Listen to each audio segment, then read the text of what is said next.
New York City, 1947. The world is black and white on the cinema screen. A little girl looks up at a massive building on 34th Street and believes that Santa Claus is real. That building was Macy's. For 70 years, Macy's wasn't just a store, it was a cathedral. It was the physical symbol of the American middle class. If you shopped at Macy's, you had made it. You bought your school clothes there. You bought your wedding registry there. You bought your first suit there. It was the anchor of the mall, and the mall was the anchor of the community. But fast forward to January 10th, 2026. The headlines are flashing red. Macy's to close 14 stores. Bold new chapter. Turnaround strategy. The corporate press releases are filled with optimistic buzzwords. They tell you they are optimizing. They tell you they are becoming leaner. But if you look at the math, the cold, hard 3D math that they don't put in the press release, you see a very different story. You don't see a turnaround, you see a funeral. Because the truth is, the American department store model is dead, and it was killed by three assassins: the internet, the real estate market, and the credit card trap. Today, I am going to break down exactly why Macy's is closing these stores, why this is just the tip of the iceberg, and why the middle-class mall is about to go extinct. We are going to connect the dots between the mortgage rates you see on the news, the skyrocketing credit card interest rates under the current administration, and the empty parking lot at your local shopping center. This is not a story about shirts and shoes. This is a story about the end of an economic era. To understand why this is happening, we first have to look at assassin number one, the real estate paradox. Most people think Macy's is in the business of selling clothes. Wrong. Historically, Macy's has been a real estate hedge fund that happens to sell perfume. For decades, Macy's owned their buildings. They didn't pay rent. They owned the most valuable land in the suburbs. But in 2026, we have reached a tipping point. The value of the dirt underneath the store is now higher than the value of the business inside the store. When Macy's announces they're closing 14 stores, they aren't just locking the doors, they are selling the asset. They are looking at a spreadsheet. Column A, profit from selling jeans. This number is shrinking. Column B, profit from selling the land to Amazon for a warehouse or to a developer for luxury condos. This number is massive. The turnaround plan is actually a liquidation plan. They are slowly stripping the assets to pay off their debts. They are worth more dead than alive. Assassin number two, the death of the middle. We talked about the middle class trap before. Department stores were built for a specific customer, the middle class family who wanted affordable luxury.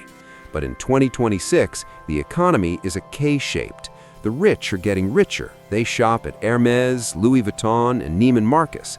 The poor are getting squeezed. They shop at Walmart, TJ Maxx, and Shein. The middle, where Macy's lives, is a ghost town. You can see this in the closings. Which stores are they closing? They aren't closing the flagship in New York. They are closing the stores in the B and C malls, the malls where the middle class used to shop before inflation ate their paycheck. Macy's is trying to pivot to luxury, but it's too late. You cannot convince a Gen Z shopper that Macy's is cool, and you cannot convince a boomer shopper to pay luxury prices. They are stuck in the dead zone. Assassin number three, the interest rate guillotine. This is the part nobody talks about. Look at the news today. Mortgage rates are stubborn. Credit card interest is at record highs. Some store cards are charging 35% APR. The department store model relies on one thing: store credit. For years, Macy's made more money from the interest on their credit card than they made from the clothes. They were a bank disguised as a store. But when interest rates hit 30% and the consumer is tapped out, the game stops. People are defaulting on their credit cards. They're not opening new accounts. The Trump credit card economy, where rates are high and debt is expensive, is the final nail in the coffin. When you combine high mortgage rates, which means people aren't buying new houses so they're not buying furniture, with high credit card rates, which means people stop impulse buying, the department store math collapses. So, what happens next? This bold new chapter will play out over the next 3 years. You will see more closings. The 14 will become 50, then 150. The malls that lose Macy's will trigger a co-tenancy clause. This is a legal term. When the anchor, Macy's, leaves, the smaller stores, the Gap, Foot Locker, have the legal right to break their lease or pay lower rent. This causes a death spiral for the mall owner. The mall goes bankrupt. It gets bulldozed. And what replaces it? Mixed-use apartments, Amazon distribution centers, data centers for AI.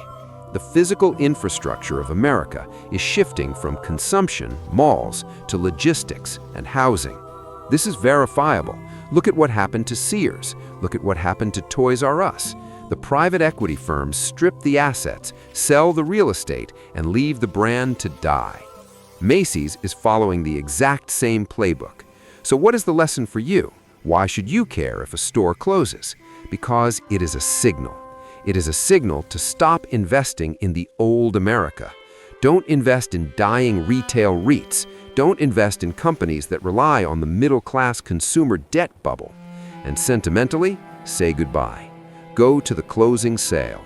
Walk through the empty aisles. You are walking through a museum of the 20th century. The era of the miracle on 34th Street is over. The era of logistics on Main Street is here. Macy's isn't turning around. They are cashing out. And you should know the difference. I'm Greg. Don't buy the hype. Watch the real estate. And I'll see you in the next video.